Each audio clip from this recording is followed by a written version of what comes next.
Water ఏ government 130 ఏళ్ళు Congress party చరిత్ర ఉంది, 65 ఏళ్ళు కాంగ్రెస్ పరిపాలించింది.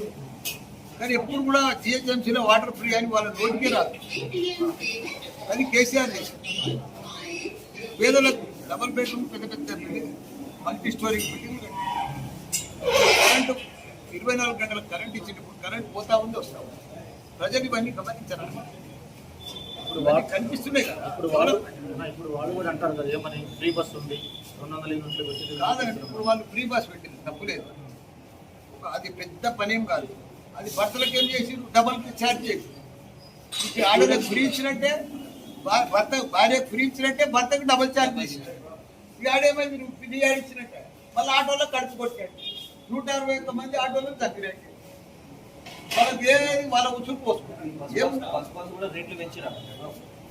పెంచుతా ఉన్నారు. పోనీ మనకు అంతకుముందు మన క్యాపిటల్ ఇన్కమ్ ఎంతగా ఉంది, మొత్తం -5 అయిపోయింది. మరి ఎందుకైంది? కంట్రోల్ చేయక